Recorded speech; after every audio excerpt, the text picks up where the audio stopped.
엄마, 다음 주에 150만 원 더 보낼게.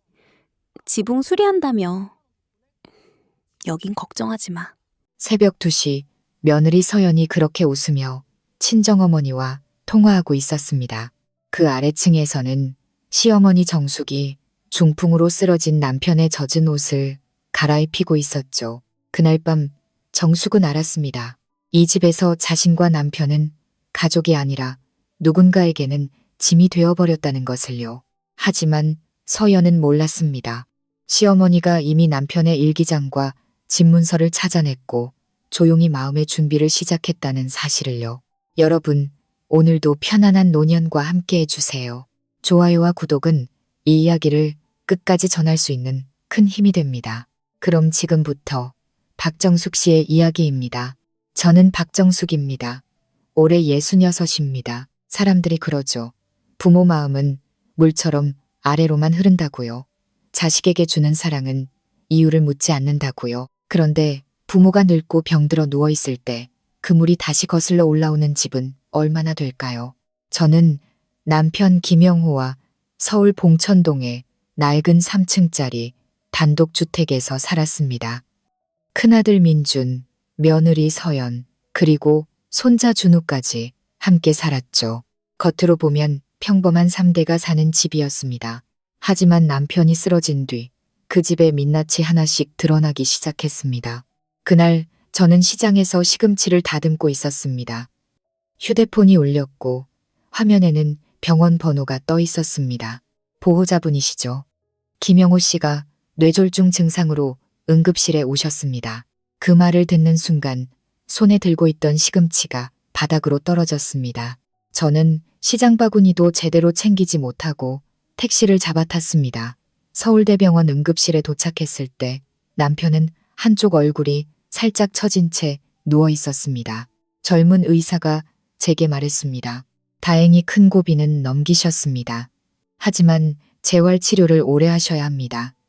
적어도 6개월은 보셔야 하고 비용도 매달 40만 원 이상은 들 겁니다.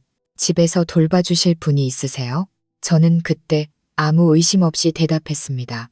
네, 아들 내외랑 같이 삽니다. 손자도 있고요. 사흘 뒤 남편은 퇴원했습니다. 아들 민준이 차를 몰고 병원으로 왔습니다. 저는 뒷좌석에서 남편의 어깨를 받쳤습니다. 남편은 아무 말도 하지 못했고 저는 그의 손을 꼭 잡았습니다. 집 앞에 도착하자 며느리 서연이 나와 있었습니다.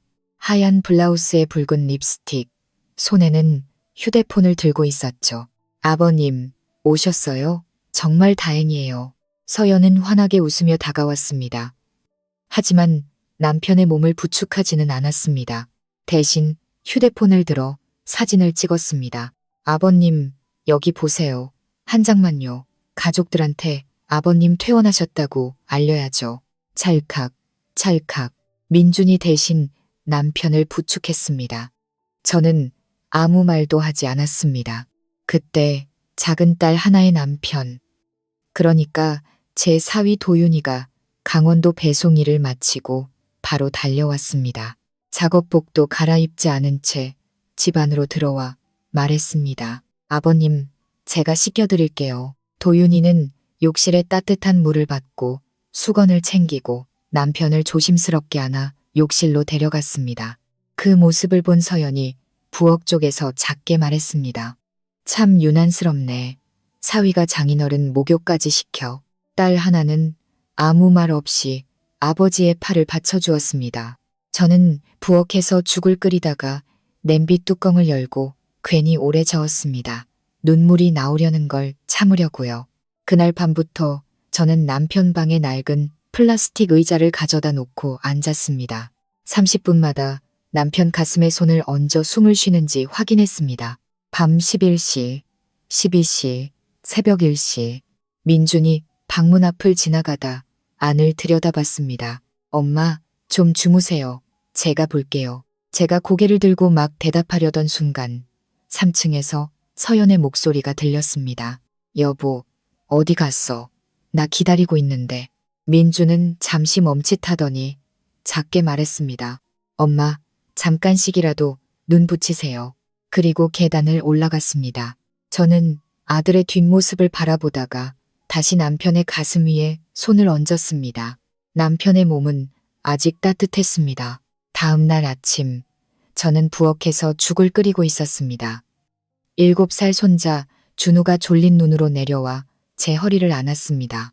할머니, 할아버지 좀 나아졌어. 조금 나아졌어. 우리 준우. 엄마는 왜 할아버지 방에 안 가?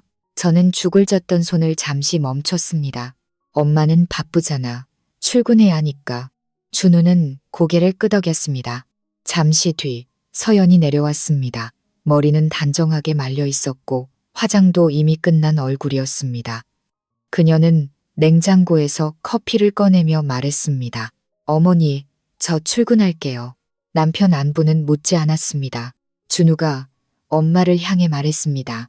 엄마, 할아버지한테 인사하고 가. 서연은 문 앞에서 딱 한 번 멈췄습니다. 할아버지 주무셔.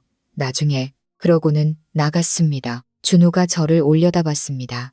할머니, 할아버지 눈 뜨고 있었는데 저는 대답하지 못했습니다.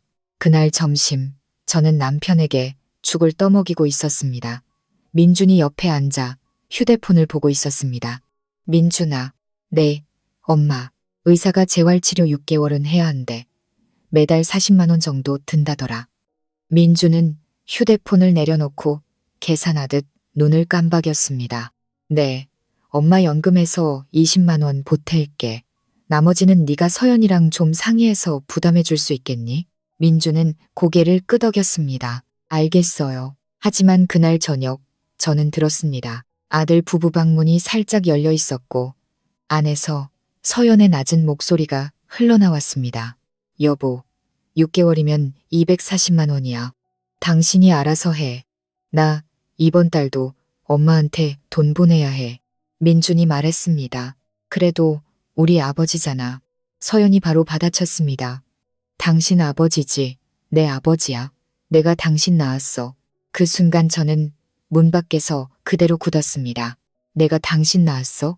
그건 부부 사이에서 나올 말이 아니었습니다. 한 집에 사는 가족에게 할 말도 아니었습니다. 저는 조용히 뒤로 물러났습니다. 그날 밤 남편이 힘겹게 눈을 떴습니다. 여보, 저는 얼른 몸을 숙였습니다. 뭘 마실래요? 남편은 고개를 약하게 저었습니다. 그리고 떨리는 손으로 책상 서랍을 가리켰습니다. 저는 서랍을 열었습니다. 그 안에는 누렇게 바른 봉투 하나가 있었습니다. 꺼내보니 집문서였습니다. 봉천동 3층 집. 명의는 남편 김영호. 저는 남편을 바라봤습니다. 이걸 왜 여기 숨겨뒀어요? 남편은 대답하지 못했습니다. 다만 제 손을 아주 약하게 잡았습니다. 그리고 집문서와 저를 번갈아 바라봤습니다. 저는 알 것 같았습니다. 그는 말하지 못했지만 이미 오래전부터 무언가를 생각하고 있었던 겁니다.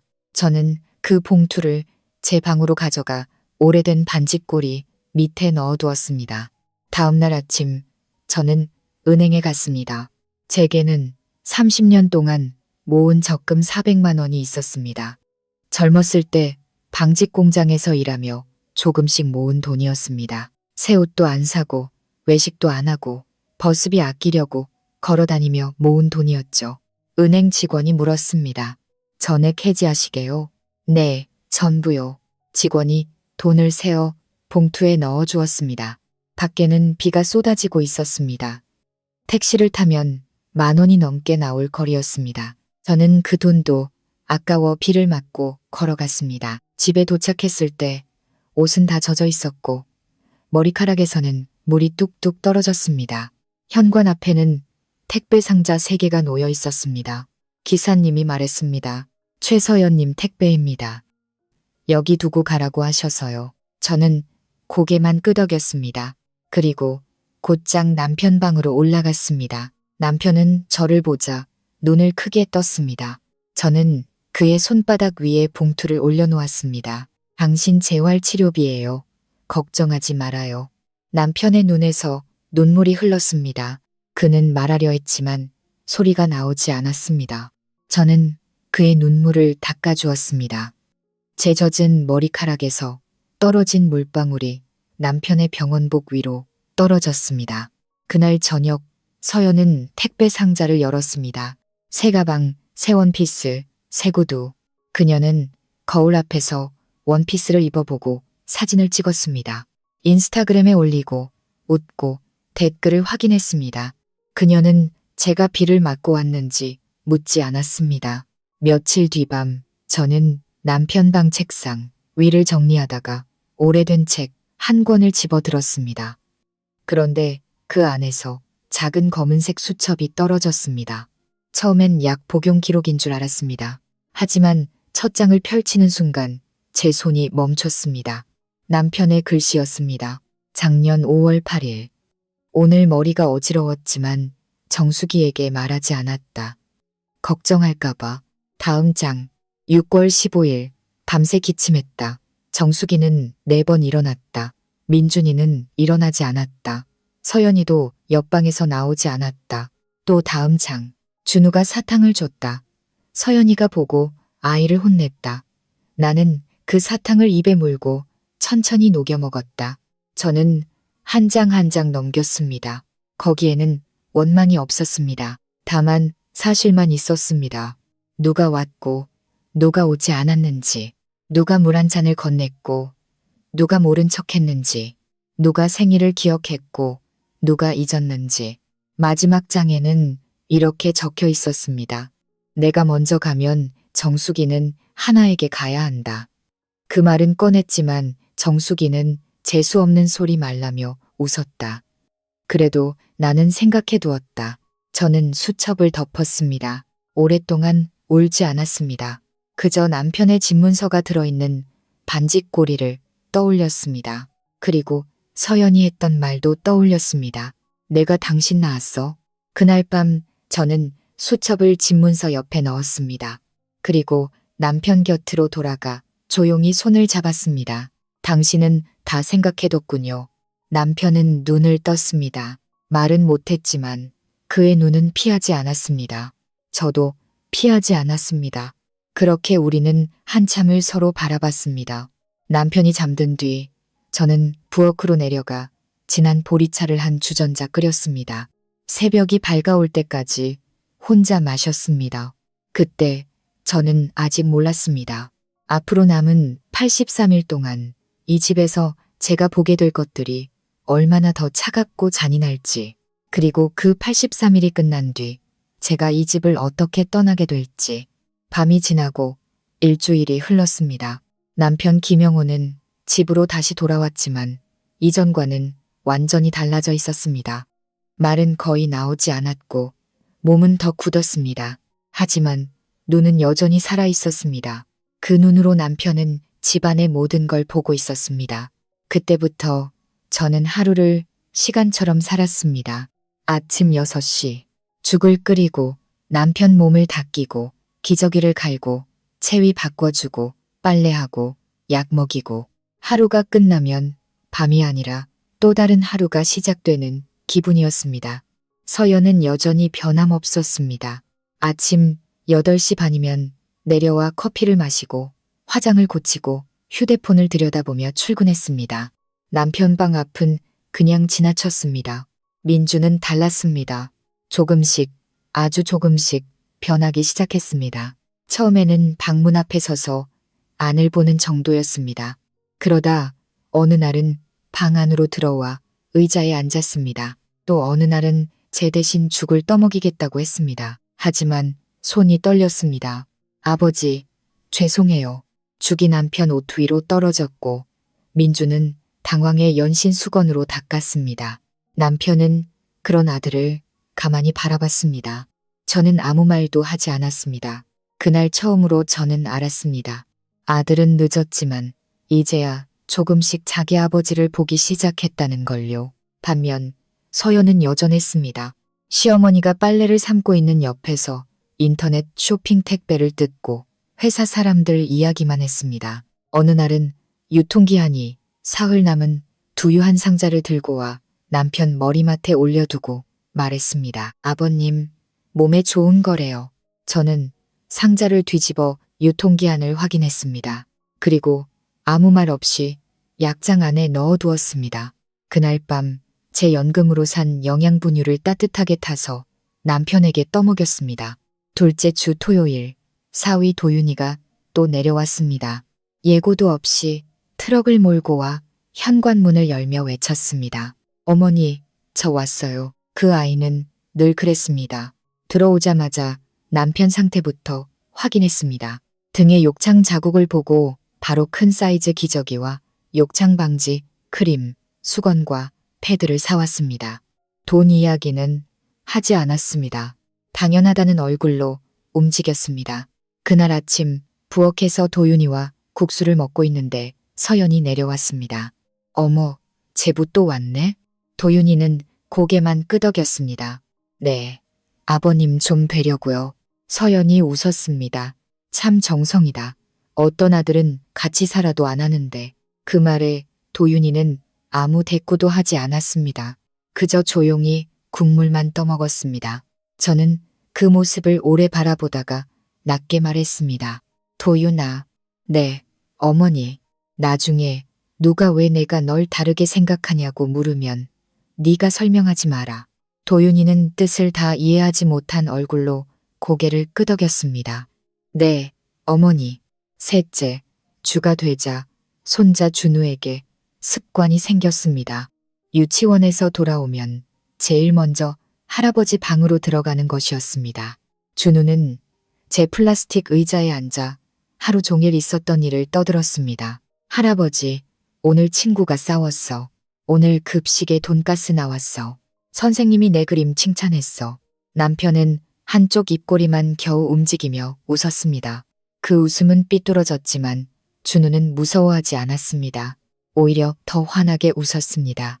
어느 날 준우가 좋아하는 버터쿠키를 반으로 나눠 남편에게 건넸습니다. 할아버지, 같이 먹자. 남편은 떨리는 손으로 과자를 받았습니다.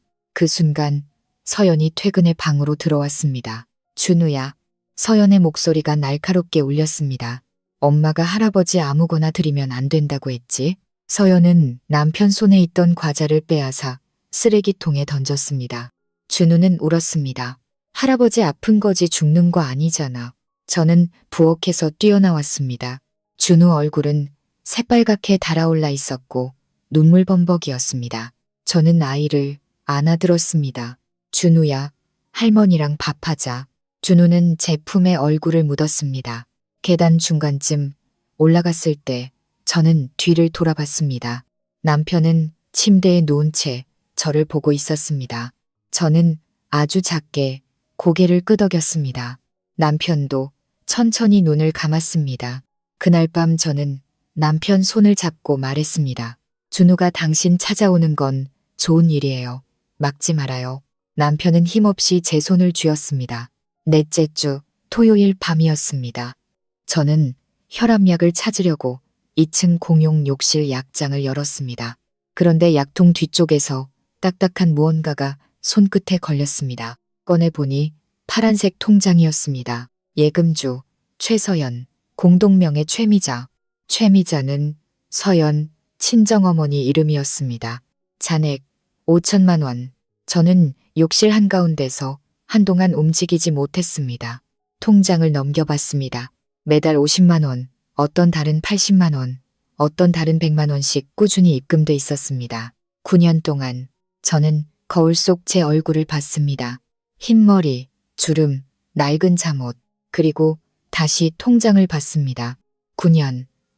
서연은 늘 어렵다고 했습니다. 아이 학원비도 부담된다고 했고 생활비도 빠듯하다고 했습니다. 그런데 친정으로는 매달 돈을 보내고 있었던 겁니다. 저는 아무 말 없이 통장을 원래 자리로 돌려놨습니다. 약장을 닫고 제 혈압약만 챙겨 나왔습니다. 복도를 지나는데 민준 부부 방문이 조금 열려 있었습니다. 서연은 침대에 누워 휴대폰을 보며 웃고 있었습니다. 화면에는 시월드 스트레스 공감방이라는 인터넷 카페가 떠 있었습니다. 저는 그대로 지나쳤습니다. 남편 방으로 들어가 의자에 앉았습니다. 그날은 남편 손도 잡지 않았습니다. 그저 조용히 앉아 있었습니다. 머릿속에는 남편 수첩 마지막 문장만 계속 맴돌았습니다.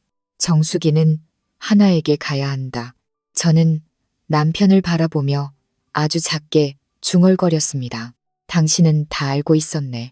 남편은 잠든 채 아무 말도 하지 못했습니다. 하지만 저는 그날 처음으로 알았습니다. 남편은 단순히 병든 게 아니었습니다. 그는 오래전부터 이 집의 균열을 다 보고 있었던 겁니다. 그리고 저보다 먼저 더 오래 외로웠던 겁니다. 5째 주가 되던 월요일 저녁이었습니다. 그날은 이상하게 민준이 일찍 들어왔습니다. 평소 같으면 밤 9시가 넘어서야 들어오는 애가 저녁 6시쯤 현관문을 열고 들어왔습니다. 양복 셔츠는 구겨져 있었고 얼굴은 피곤해 보였습니다. 민주는 곧장 3층으로 올라가지 않았습니다. 거실 한가운데 한참 서 있다가 천천히 남편 방으로 들어왔습니다.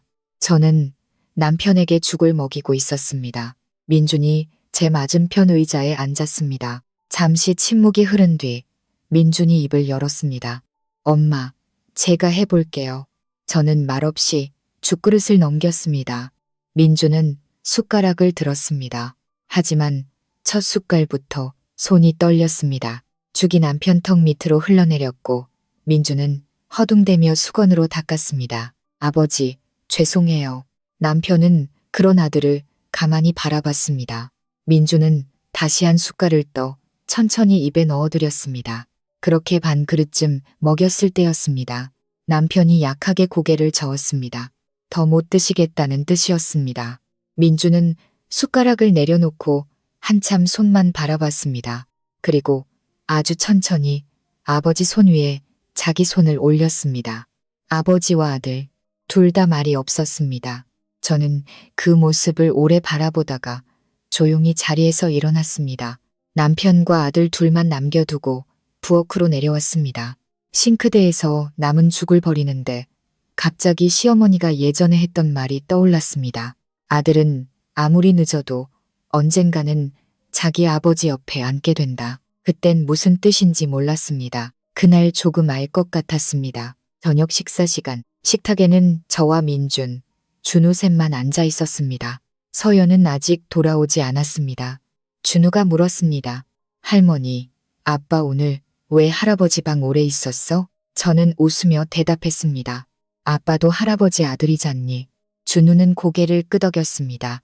그럼 나도 나중에 아빠 아프면 옆에 있어야 해. 저는 밥을 뜨던 손을 잠시 멈췄습니다. 그리고 준우 머리를 쓰다듬었습니다. 그래, 가족은 그래야 하는 거야. 그 말을 들은 민준이 젓가락을 내려놓았습니다. 하지만 아무 말도 하지 않았습니다. 밤 8시쯤 서연이 돌아왔습니다. 어머, 다들 먼저 먹었네?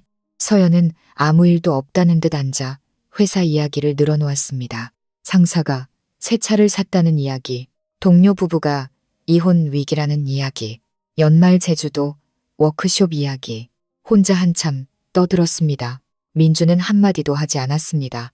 서연이 물었습니다. 여보, 왜 그래? 피곤해. 짧은 대답뿐이었습니다. 그날 밤 저는 2층 남편 방에서 희미하게 위층 말다툼 소리를 들었습니다. 처음엔 작은 목소리였지만 점점 커졌습니다. 민준이 뭔가 말하면 서연이 더 큰 목소리로 받아쳤고 다시 침묵이 이어졌습니다. 무슨 말인지는 들리지 않았습니다. 하지만 이상하게 저는 알 것 같았습니다. 민준이 처음으로 자기 아버지 일을 가지고 아내와 부딪히고 있다는 걸요. 다음날 아침 부부는 서로 말하지 않았습니다. 준우만 두 사람 눈치를 보며 밥을 먹었습니다. 엄마 아빠 싸웠어? 서연은 웃는 척했습니다. 아니야. 그냥 피곤해서 그래. 하지만 준우는 금방 눈치챘습니다. 아이들은 어른보다 더 빨리 압니다. 그날 오후 저는 남편 곁에 앉아 조용히 말했습니다. 어젯밤 민준이가 서연이랑 싸웠나 봐요. 남편은 눈을 뜬 채 저를 바라봤습니다. 나는 이상하게 기뻐요. 제 목소리가 아주 작게 떨렸습니다. 늦었지만 이제라도 자기 아버지 생각을 하는 것 같아서. 남편 눈가가 젖었습니다. 저는 수건으로 눈물을 닦아주며 다시 말했습니다. 당신 수첩이 읽고 나서 계속 생각했어요. 당신은 오래전부터 다 알고 있었던 거죠. 남편은 제 손을 3번 천천히 눌렀습니다. 저는 그게 대답이라는 걸 알았습니다. 며칠 뒤 준우가 그림 한 장을 들고 들어왔습니다. 할머니, 오늘 미술 시간에 가족 그렸어. 그림 속에는 침대에 누운 할아버지와 그 옆에 과자를 들고 서 있는 준우가 있었습니다. 삐뚤빼뚤한 글씨로 이렇게 적혀 있었습니다. 내가 제일 사랑하는 우리 할아버지. 저는 그림을 남편 앞에 펼쳐 보였습니다. 남편은 한참 그림을 바라봤습니다. 그리고 떨리는 손으로 그림 위를 살짝 만졌습니다. 눈물이 한 방울 떨어져 그림 종이를 적셨습니다. 준우가 놀라 물었습니다. 할아버지 왜 울어? 저는 아이를 끌어안았습니다. 그게 준우를 너무 사랑해서 그래. 그날 방 안에는 늦은 오후 햇빛이 길게 들어오고 있었습니다. 저는 그 햇빛을 보며 문득 무서워졌습니다. 행복한 순간이라는 건 너무 짧아서 더 아픈 법이니까요. 6째 주, 남편 등 쪽 피부가 붉게 헐기 시작했습니다. 보건소 간호사가 와서 욕창 초기라고 했습니다. 2시간마다 자세 바꿔주셔야 해요. 욕창 방지 매트도 꼭 쓰셔야 하고요. 가격은 꽤 비쌌습니다. 저는 망설이다 도윤이에게 전화를 걸었습니다. 도윤아, 네, 어머니. 아버지 등이 많이 안 좋아졌구나. 도윤이는 더 묻지 않았습니다. 어머니, 기다리세요. 제가 갈게요. 그 주말 도윤이는 정말 큰 욕창 방지 매트를 싣고 왔습니다. 그리고 저와 함께 남편 몸을 조심스럽게 들어 침대 위에 매트를 깔았습니다. 등을 닦고 약을 바르고 시트를 갈고 베개 위치를 바꾸고 마치 오래전부터 자기 부모를 모셔온 사람처럼 자연스러웠습니다. 그 모습을 보다가 저는 결국 고개를 돌렸습니다. 눈물이 날 것 같았기 때문입니다. 그 무렵 서연은 회사 워크숍으로 제주도에 갔습니다. 출발하기 전 남편 방문 앞에 잠깐 섰습니다. 아버님, 저 회사 행사 다녀올게요. 그리고는 캐리어를 끌고 나갔습니다. 신기하게도 서연이 없는 집은 훨씬 조용했습니다. 준우는 더 오래 할아버지 방에 있었고 민준도 퇴근하면 바로 아버지 방으로 들어왔습니다. 어느 날 밤 민준이 남편 손을 잡고 낮게 말했습니다. 아버지, 죄송해요. 남편은 아무 말도 하지 못했습니다. 하지만 손끝이 아주 약하게 움직였습니다. 민준은 그 손을 붙잡고 한참 고개를 숙이고 있었습니다. 저는 방문 밖에서 그 모습을 보다 조용히 내려왔습니다. 아들은 늦게 철이 든다는 말을 그때 처음 실감했습니다. 하지만 사람 마음이 변하는 속도는 다 달랐습니다. 민주는 흔들리고 있었지만 서연은 아니었습니다. 그리고 그 차이는 결국 아주 큰 일을 만들게 됩니다. 남편이 집에 돌아온 지 87일째 되던 밤. 그날 밤이 오기 전까지 저는 아직 몰랐습니다. 그 한 번의 외면이 우리 가족을 완전히 무너뜨릴 거라는 걸요. 87일째 밤이었습니다. 그날 저는 이상하게 하루 종일 집안을 치웠습니다. 이불 빨래를 하고 커튼을 떼어 빨고 바닥을 닦고 남편 방창문까지 여러 먼지를 털었습니다. 왜 그렇게 몸을 움직였는지 지금도 모르겠습니다. 마치 마음 한구석에서 무언가를 준비하고 있었던 사람처럼요. 저녁에 남편은 죽을 반쯤 드시다 고개를 저었습니다. 저는 입가를 닦아드리고 침대 곁의자에 앉았습니다. 몸이 너무 무거웠습니다. 그 무렵 저는 하루에 3시간도 제대로 못 자고 있었습니다. 밤마다 몇 번씩 남편 체위를 바꾸고 기저귀를 갈고 물을 먹이고 열을 확인했으니까요. 새벽 1시쯤이었습니다.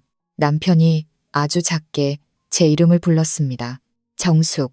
저는 몸을 일으키려 했지만 눈이 감겼습니다. 조금만 눈 붙일게요. 남편은 아주 약하게 고개를 끄덕였습니다. 저는 플라스틱 의자에 기대 그대로 잠들어 버렸습니다. 새벽 1시 반 남편이 눈을 떴습니다. 목이 바짝 말라 있었습니다.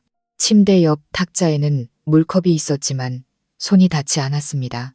남편은 떨리는 목소리로 저를 불렀습니다. 정수가 너무 작은 소리였습니다. 물. 하지만 저는 듣지 못했습니다. 며칠째 쌓인 피로에 그대로 골아떨어져 있었습니다. 그때였습니다. 옆방 문이 열리는 소리가 났습니다. 서연이 화장실에 가려고 나온 것이었습니다. 복도를 지나던 서연은 남편 방문 앞에서 잠깐 멈췄습니다.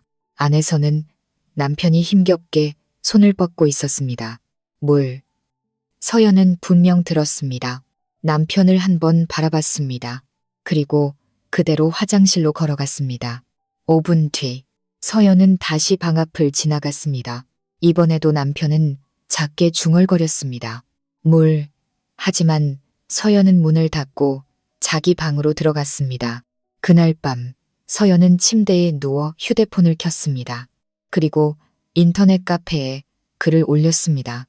시부모 병수발 너무 힘드네요. 같은 집 사는데 밤마다 잠도 못 자겠어요. 댓글이 달렸습니다. 며느리가 왜 다 해야 하나요? 요즘 시대에 병수발은 전문 간병인 써야죠. 힘내세요. 서연은 댓글들을 읽으며 한숨을 내쉬었습니다. 그 사이 남편은 침대 난간을 붙잡고 몸을 움직이기 시작했습니다. 물을 마시고 싶었던 겁니다. 남편은 한쪽 팔 힘으로 겨우 몸을 끌었습니다. 침대 끝까지, 그리고 바닥으로 떨어졌습니다. 쿵, 작은 소리였습니다. 하지만 저는 여전히 자고 있었습니다. 남편은 팔꿈치로 기어 복도로 나왔습니다. 계단 쪽으로 물 한 잔 마시려고, 저를 깨우지 않으려고. 그렇게 몇 걸음 기어가다 계단 중간에서 몸이 무너졌습니다. 머리가 계단 모서리에 부딪혔습니다. 그리고 그대로 쓰러졌습니다. 아침 6시. 저는 손저림 때문에 깼습니다. 눈을 뜨자 침대가 비어 있었습니다. 순간 심장이 철렁 내려앉았습니다. 여보? 대답이 없었습니다.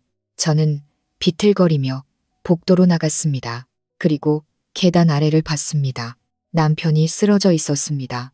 하얀 머리에는 피가 엉겨붙어 있었고 한 손은 아직도 앞으로 뻗어진 채였습니다. 마치 끝까지 어딘가를 향해 기어가려 했던 사람처럼. 저는 비명을 지르지 않았습니다. 울지도 않았습니다.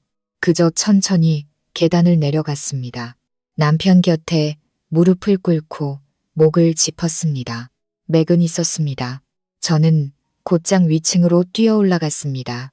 탕탕탕 서연 방문을 세게 두드렸습니다. 서연아, 아버님 쓰러지셨어. 빨리 119 불러. 문이 열렸습니다. 서연은 멍한 얼굴이었습니다. 저는 바로 민준 방으로 뛰어갔습니다. 민준아, 빨리 내려와. 민준은 잠옷 차림으로 뛰어나왔고 계단 아래 남편을 보는 순간 얼굴이 새하얗게 질렸습니다. 준우도 잠에서 깨복도로 나왔습니다. 그리고 계단 아래 할아버지를 보자 울음을 터뜨렸습니다. 할아버지, 저는 아이를 안아 들었습니다. 그 순간에도 이상하게 눈물이 안 났습니다. 너무 큰 일이 생기면 사람은 오히려 울지 못한다는 걸 그때 처음 알았습니다. 15분 뒤 구급차가 도착했습니다. 남편은 들것에 실려 병원으로 옮겨졌습니다. 구급차 안, 저는 남편 손을 붙잡고 있었습니다. 아직 따뜻했습니다. 맞은편에는 서연이 준우를 안고 앉아 있었습니다. 준우는 계속 훌쩍거렸습니다. 그때 저는 처음으로 물었습니다. 어젯밤 아버님 부르는 소리들은 사람 없니? 앞쪽에 앉은 민주는 아무 말도 하지 않았습니다. 새벽까지 회식이었다고 했습니다. 서연은 바로 대답했습니다. 저는 너무 깊게 자서 못 들었어요. 어머니. 그 순간 준우가 고개를 들었습니다. 눈물을 닦으며 더듬더듬 말했습니다. 나 들었는데. 구급차 안 공기가 멈췄습니다. 서연 얼굴이 굳었습니다. 준우가 계속 말했습니다. 나 화장실 갔다가 할아버지가 물 달라고 하는 거 들었어. 서연이 아이 입을 막으려 했습니다. 준우야, 조용히 해. 하지만 준우는 손을 밀어냈습니다. 엄마 방에서 전화하고 있었잖아. 나 문 두드리려다가 무서워서 그냥 들어갔어. 서연 얼굴에서 핏기가 사라졌습니다. 저는 그제야 천천히 고개를 돌려 며느리를 바라봤습니다. 9년, 같은 집에서 산 9년 동안 저는 단 한 번도 그렇게 서연 눈을 오래 본 적이 없었습니다. 서연은 결국 제 눈을 피했습니다. 손이 떨리고 있었습니다. 하지만 저는 아무 말도 하지 않았습니다. 말하지 않아도 되는 순간이라는 게 있습니다. 그날 구급차 안이 그랬습니다. 병원 응급실 앞 의사가 나왔습니다. 다행히 출혈은 크지 않습니다. 하지만 충격 때문에 언어 기능은 더 나빠질 가능성이 있습니다. 저는 고개를 끄덕였습니다. 그날 이후 남편은 거의 말을 잃었습니다. 입술은 움직였지만 문장이 나오지 않았습니다. 대신 눈빛만 더 또렷해졌습니다. 저는 남편과 새로운 방법으로 대화하기 시작했습니다. 한 번 눈 깜빡이면 예, 두 번이면 아니요. 목 마르세요? 한 번. 추우세요? 두 번. 아프세요? 한 번. 그렇게 우리 부부는 세상 누구도 모르는 언어를 만들었습니다.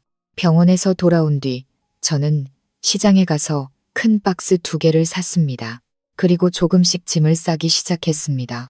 남편 일기장, 집문서, 우리 결혼 사진, 민준 돌잔치 앨범, 하나, 초등학교 입학사진, 남편이 첫 월급으로 사줬던 노트전자.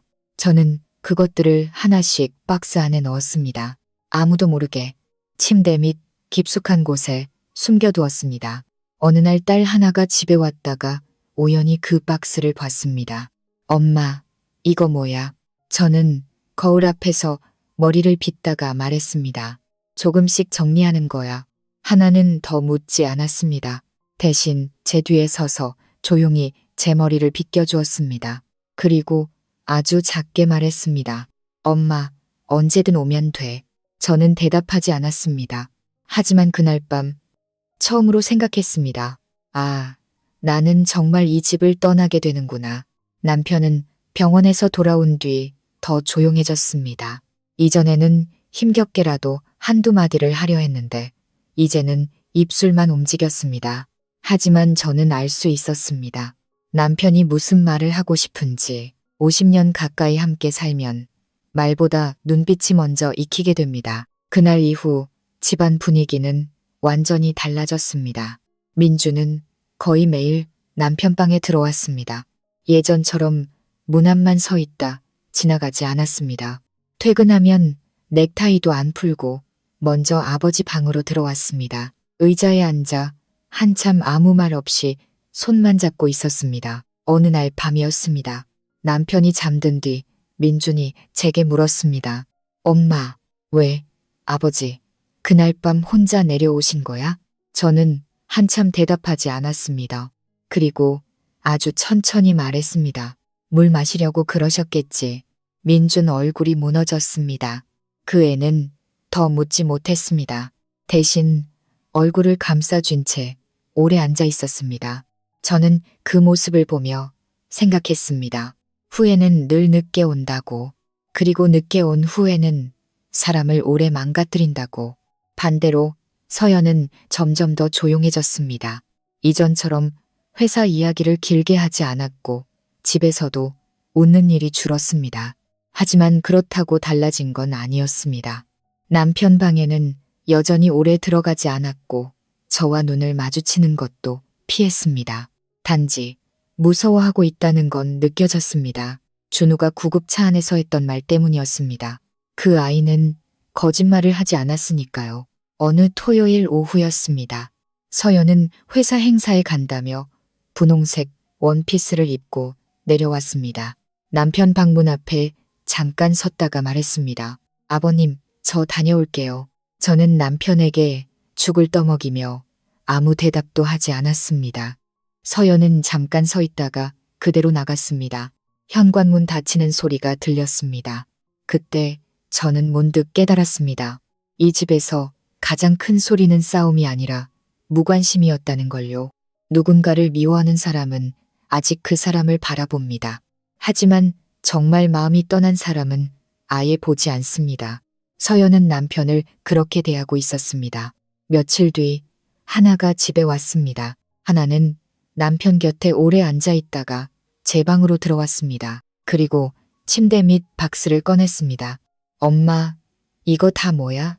박스 안에는 우리 가족의 시간이 들어 있었습니다. 낡은 앨범, 오래된 영수증 묶음, 반지꼬리, 아버지, 일기장, 그리고 두꺼운 플라스틱 파일 하나.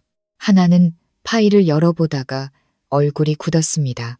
엄마, 이걸 다 모아놨어? 저는 조용히 고개를 끄덕였습니다. 그 파일 안에는 지난 9년 동안 제가 집에 쓴 돈 기록이 있었습니다. 전기세, 수도세, 준우 유치원비, 병원비, 생활비, 남편 첫 입원비, 날짜와 금액, 납부자 이름까지 전부 적혀 있었습니다. 맨 마지막 장에는 총액이 계산돼 있었습니다. 9년 동안 제가 집안에 쓴 돈 1억 2천만 원, 그리고 그 아래 서연 기여금, 명절 용돈 외에 거의 없음. 하나는 한참 말이 없었습니다. 엄마, 왜 이런 걸 적었어? 저는 담담하게 대답했습니다. 늙으면 자꾸 잊어버리잖아. 그래서. 하지만 사실은 저도 알고 있었습니다. 잊지 않으려고 적은 거라는 걸. 그날 저녁, 민준이 퇴근하고 돌아왔을 때였습니다. 하나는 말없이 그 파일을 오빠에게 건넸습니다. 읽어봐. 민준은 거실 바닥에 주저앉아 서류를 넘겼습니다. 처음엔 빠르게 보던 손이 점점 느려졌습니다. 페이지가 넘어갈수록 얼굴색이 변했습니다. 준우 유치원 등록금, 남편 MRI 비용, 가스비, 관리비, 명절 식재료, 값, 모두 제 이름으로 적혀 있었습니다. 민준 손이 떨리기 시작했습니다. 그때 거실 입구에 서연이 서 있었습니다. 언제 내려왔는지 아무도 몰랐습니다. 서연도 그 파일을 보고 있었습니다. 민준은 끝까지 다 읽고 나서야 고개를 들었습니다. 눈이 충혈돼 있었습니다. 엄마. 하지만 저는 대답하지 않았습니다. 대신 밖에 세워둔 도윤이 트럭을 향해 말했습니다. 도윤아, 마지막 박스도 실어라. 민준이 멍하게 저를 바라봤습니다. 엄마, 어디가? 저는 담담하게 말했습니다. 하나네 간다. 그 순간 준우가 뛰어나왔습니다. 할머니, 아이는 제 다리를 붙잡고 울기 시작했습니다. 할머니 가지마. 저는 아이를 안아들었습니다. 그리고 목에 걸고 있던 은색 별 목걸이를 풀어 준우 목에 걸어주었습니다. 민준이 어릴 때부터 제가 평생 하고 다닌 목걸이였습니다. 이거 우리 준우 가져. 준우는 울면서 목걸이를 움켜쥐었습니다. 저는 주머니에서 작은 봉투 하나를 꺼내 아이 손에 쥐어주었습니다. 이건 아빠한테 맡겨놔. 준우 크면 꼭 받아. 그 안에는 준우 이름으로 만든 적금 통장이 들어 있었습니다. 3천만 원. 제가 남편 몰래 조금씩 모아둔 돈이었습니다. 그때 서연이 천천히 제 앞으로 걸어왔습니다. 그리고 처음으로 제대로 된 문장을 말했습니다. 어머니, 저 미워하세요? 저는 트럭 조수석에 앉은 채 서연을 오래 바라봤습니다. 9년 동안 같은 집에 살았지만 그날만큼 길게 며느리 얼굴을 본 적은 없었습니다. 서연 눈 밑에는 다크서클이 짙게 내려와 있었고 입술은 말라 있었습니다. 저는 조용히 말했습니다. 미워하지는 않아. 서연 눈이 흔들렸습니다. 저는 이어서 말했습니다. 그냥 나를 필요로 하는 곳으로 가는 거야. 그 말에 서연은 아무 대답도 하지 못했습니다. 저는 마지막으로 민준을 바라봤습니다. 민준아. 네, 엄마. 반지꼬리 밑에 갈색 봉투 있다. 집문서야. 민준 얼굴이 굳었습니다. 아버지가 넣어주라고 하셨어. 민준 눈에서 결국 눈물이 떨어졌습니다. 저는 마지막으로 말했습니다. 엄마는 너 안 미워한다. 민준이 울먹이며 고개를 들었습니다. 엄마, 근데 앞으로는 지나치지 마라. 민준 입술이 떨렸습니다. 저는 남편 방문 쪽을 한번 바라봤습니다. 그 방에서 남편은 더 이상 말을 할 수 없었습니다. 하지만 저는 알았습니다. 남편도 지금 제 결정을 알고 있다는 걸. 도윤이가 시동을 걸었습니다. 트럭이 천천히 골목 밖으로 움직였습니다. 저는 끝까지 뒤돌아보지 않았습니다. 그 집을 돌아보는 순간 다시 못 떠날 것 같았으니까요. 도윤이 트럭은 서울을 빠져나와 경기 외곽 작은 도시로 들어섰습니다. 딸 하나와 사위 도윤이가 사는 집은 크지 않았습니다. 2층짜리 오래된 주택이었고 마당에는 작은 텃밭이 있었습니다. 제 방은 1층 거실, 옆 작은 방이었습니다. 창문을 열면 감나무가 보였고 오후가 되면 햇빛이 바닥까지 길게 들어왔습니다. 저는 처음 며칠 동안 거의 움직이지 않았습니다. 누워있다가 잠들고 깨면 또 멍하니 천장만 봤습니다. 하나는 밥을 차려 방으로 가져다 줬고 도윤이는 매일 따뜻한 차를 끓여 제 방문 앞에 두고 갔습니다. 둘은 제게 아무것도 묻지 않았습니다. 그게 참 고마웠습니다. 늙은 사람은요, 위로보다 조용함이 더 필요할 때가 있습니다. 둘째 주쯤 지나자 저는 조금씩 몸을 움직이기 시작했습니다. 부엌에서 반찬을 만들고 빨래를 개고 마당 화분에 물을 줬습니다. 하나는 자꾸 말렸습니다. 엄마, 쉬어. 하지만 저는 고개를 저었습니다. 가만히 있으면 더 아파. 도윤이는 마당 한쪽에 작은 헛간을 치우고 화분 몇 개를 놓아줬습니다. 그중 하나가 어린 헛개나무였습니다. 어머니, 이거 물만 잘 주시면 금방 커요. 저는 매일 아침 그 나무에 물을 줬습니다. 살아있는 걸 돌보는 일이 다시 숨쉬게 해줬습니다. 3달쯤 지났을 때였습니다. 토요일 오후 집 앞에 차 한 대가 멈췄습니다. 하나가 창밖을 보더니 말했습니다. 엄마, 오빠 왔어. 저는 마당에서 나무를 다듬다 고개를 들었습니다. 민준이 차 앞에 서 있었습니다. 양손에는 과일 상자와 영양제를 들고 있었습니다. 하지만 바로 들어오지 못하고 한참 문 앞에 서 있었습니다. 저는 천천히 대문을 열었습니다. 들어와. 민주는 고개를 숙인 채 들어왔습니다. 거실이 아니라 마당 평상에 앉았습니다. 저도 맞은편에 앉았습니다. 한동안 아무 말도 없었습니다. 바람 소리만 들렸습니다. 민준이 어렵게 입을 열었습니다. 엄마, 잘 지냈어? 응. 몸은? 괜찮다. 대화는 그게 끝이었습니다. 민주는 차를 마시면서도 계속 손만 만지작거렸습니다. 저는 그런 아들을 조용히 바라봤습니다. 언제 이렇게 늙었나 싶었습니다. 아들은 아직 40도 안 됐는데 얼굴이 이미 지쳐 있었습니다. 20분쯤 지났을 때였습니다. 민준이 갑자기 고개를 숙였습니다. 엄마, 저는 대답하지 않았습니다. 미안해. 그 말이 나오기까지 아들은 오래 걸렸습니다. 아주 오래요. 민주는 결국 울었습니다. 소리내 울지는 않았지만 어깨가 떨렸습니다. 저는 그 모습을 가만히 봤습니다. 그리고 생각했습니다. 부모라는 건 참 이상하다고. 그렇게 마음 아프게 한 자식인데도 우는 걸 보면 또 마음이 무너집니다. 저는 결국 한마디만 했습니다. 밥은 먹고 다니냐. 민주는 얼굴을 감싼 채 웃듯 울었습니다. 응, 그날 민주는 1시간쯤 더 있다 갔습니다. 돌아가기 전 대문 앞에서 다시 고개를 숙였습니다. 엄마, 나중에 또 와도 돼? 저는 잠시 아들을 바라봤습니다. 그리고 말했습니다. 준우 데리고 와. 민준 눈이 흔들렸습니다. 응, 그 뒤부터 준우는 거의 매주 주말마다 왔습니다. 처음에는 민준이 데려왔고 나중에는 스스로 먼저 오고 싶어 했습니다. 할머니 집 갈래. 아이는 오면 늘 마당부터 뛰어다녔습니다.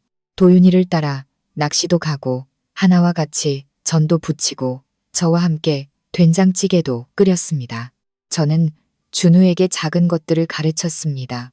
멸치 손질하는 법, 상 차릴 때 숟가락 놓는 방향, 김치 자를 때 손 안 베이는 법, 그리고 사람 마음 상하게 하지 않는 말투. 준우는 뭐든 금방 배웠습니다. 반면 서연은 한 번도 오지 않았습니다. 대신 가끔 민준에게 물었다고 합니다. 어머니가 내육하셔. 하지만 준우는 늘 같은 대답을 했습니다. 할머니는 엄마 얘기 안 해. 그건 사실이었습니다. 저는 준우 앞에서 서연 이야기를 한 적이 없었습니다. 미워하라고 가르치고 싶지 않았으니까요.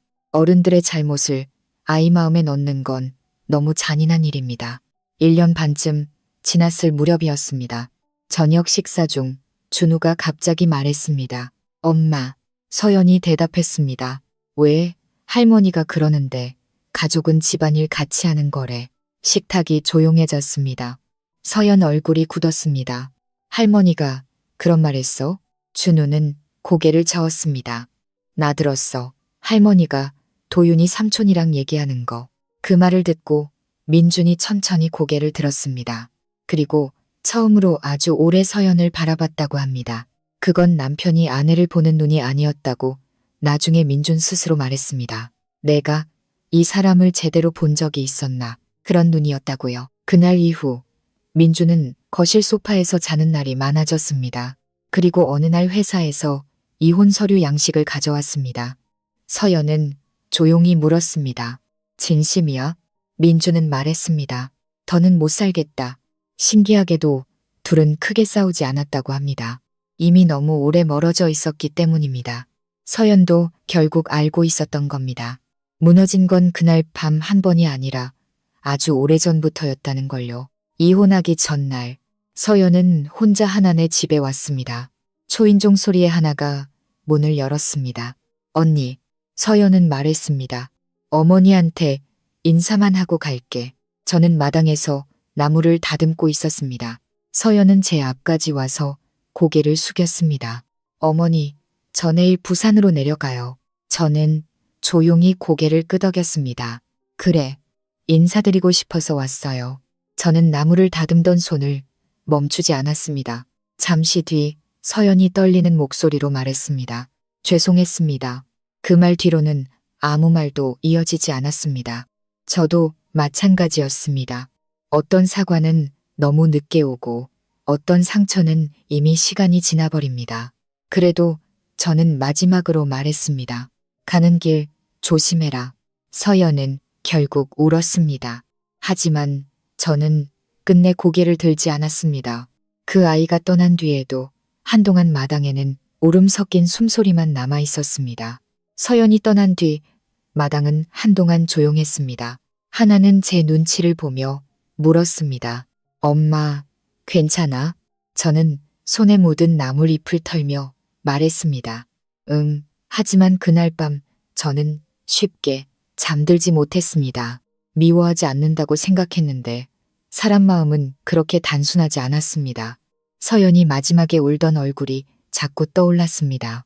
그리고 아주 오래전 처음 며느리로 우리 집에 들어오던 날도 함께 떠올랐습니다. 새하얀 한복 입고 수줍게 웃던 29살 여자아이. 그 아이도 처음부터 저렇게 차가운 사람은 아니었을 겁니다. 사람은 하루아침에 변하지 않으니까요. 조금씩 무뎌지고 조금씩 자기만 생각하게 되고 그러다 어느 순간 누군가의 아픔이 안 보이게 되는 겁니다. 저 역시 어쩌면 다른 누군가에게 그랬을지도 몰랐습니다. 시간은 그렇게 또 흘렀습니다. 준우는 초등학교 3학년이 됐습니다. 키가 훌쩍 컸고 목소리도 조금씩 굵어졌습니다. 하지만 여전히 주말이면 제 옆에 붙어 있었습니다. 할머니, 오늘은 내가 된장찌개 끓일래. 된장은 얼마나 넣는지 아냐? 조금씩 넣고 맛봐야지. 아이는 제가 했던 말을 그대로 따라했습니다. 저는 웃었습니다. 그런 순간마다 남편 생각이 났습니다. 영우 씨가 살아있었으면 얼마나 좋아했을까 싶어서요. 어느 늦가을 밤이었습니다. 도윤이와 저는 마당 평상에 앉아 차를 마시고 있었습니다. 하나는 먼저 들어가 잠들었고 준우도 방 안에서 곤히 자고 있었습니다. 가을벌레 소리가 조용히 들렸습니다. 도윤이가 빈 찻잔을 내려놓고 조심스럽게 물었습니다. 어머니, 왜 어머니는 아직도 형수님 미워하세요? 저는 바로 대답하지 않았습니다. 마당 한쪽 헛개나무를 한참 바라봤습니다. 도윤이도 갸따렸습니다. 한참 뒤 저는 낮게 말했습니다. 미워하는 거랑 용서하는 건 다른 거야. 도윤이는 아무 말 없이 듣고 있었습니다. 저는 찻잔을 손에 쥔 채 계속 말했습니다. 나는 아직도 그날 밤 생각하면 가슴이 아프다. 남편이 계단에서 피 흘리며 쓰러져 있던 모습. 물을 찾으려고 기어간 흔적. 그걸 생각하면 지금도 숨이 막혔습니다. 근데 사람을 평생 미워하고 살면 결국 내 마음만 썩어. 도윤이는 고개를 숙였습니다. 저는 조용히 웃었습니다. 그래서 안 미워하려고 한다. 잠시 침묵이 흘렀습니다. 그러다 저는 처음으로 그 이야기를 꺼냈습니다. 도윤아, 네, 어머니, 네, 아버님이 돌아가시기 전에 마지막으로 하려던 말. 기억나. 도윤이 손이 멈췄습니다. 저는 아주 천천히 말했습니다. 도윤이가 엄마 부탁한다. 그 말이었어. 도윤이 눈이 커졌습니다. 저는 고개를 끄덕였습니다. 나흘 동안 한마디씩 겨우 꺼냈다. 내가 이어붙여서 알아들은 거야. 도윤이는 아무 말도 하지 못했습니다. 손등핏줄이 하얗게 올라올 정도로 찻잔을 꽉 쥐고 있었습니다. 내 아버님은 다 알고 있었어. 저는 하늘을 한번 올려다봤습니다. 누가 자기 옆에 있었는지. 도윤이는 결국 얼굴을 두 손으로 감쌌습니다. 울음소리는 나지 않았지만 어깨가 떨렸습니다. 저는 가만히 사위 어깨에 손을 올려두었습니다. 한참 뒤 도윤이가 겨우 말했습니다. 어머니, 저 더 잘할게요. 저는 웃었습니다. 지금도 충분하다. 다음 날 아침, 도윤이는 평소보다 더 일찍 일어나 차를 끓였습니다. 그리고 제 방으로 가져왔습니다. 어머니, 아침 차 드세요. 저는 찻잔을 받아들며 물었습니다. 언제부터 일어나 있었냐? 도윤이는 멋쩍게 웃었습니다. 잠이 안 와서요. 그날 아침 준우가 뛰어들어왔습니다. 할머니, 오늘 삼촌이 낚시 데려간대. 아이 목에는 여전히 제가 주는 색 별 목걸이가 걸려 있었습니다. 반짝이는 별이 햇빛을 받아 흔들렸습니다. 저는 그걸 한참 바라봤습니다. 민준이 어릴 적에도 그 목걸이를 꼭 붙잡고 잠들곤 했습니다. 세월이 돌고 돌아 손자 목에 걸려 있는 걸 보니 이상하게 마음이 먹먹했습니다. 그날 저녁, 준우는 도윤이와 잡아온 붕어를 자랑하며 뛰어다녔습니다. 할머니, 엄청 크지? 그러네. 우리 준우 낚시꾼 다 됐다. 저는 그날 붕어찜을 했습니다. 식탁에는 네 사람이 앉았습니다. 저, 하나, 도윤이, 준우. 소박한 밥상이었습니다. 하지만 이상하게도 저는 그 식탁이 예전 서울집의 큰 식탁보다 훨씬 따뜻하게 느껴졌습니다. 밥 먹다 준우가 갑자기 제게 안겼습니다. 할머니, 왜? 나 커서 할머니 같은 사람 만날래. 저는 웃었습니다. 왜? 준우는 아주 당연한 얼굴로 말했습니다. 할머니는 끝까지 가족 버리지 않잖아. 순간 저는 말문이 막혔습니다. 그리고 알았습니다. 사람은 결국 자기가 살아온 방식으로 기억된다는 걸. 무엇을 가졌는지가 아니라 누구를 어떻게 대했는지가 남는다는 걸요. 그날 밤 준우는 제 방에서 잠들었습니다. 아이 목에 걸린 은색 별이 숨결 따라 작게 흔들렸습니다. 저는 그걸 오래 바라봤습니다. 그리고 아주 조용히 중얼거렸습니다. 영호 씨, 이제 괜찮아요. 창밖에서는 늦가을 바람이 천천히 불고 있었습니다. 긴 시간 끝에 제 마음에도 처음으로 조용한 평안이 찾아오고 있었습니다.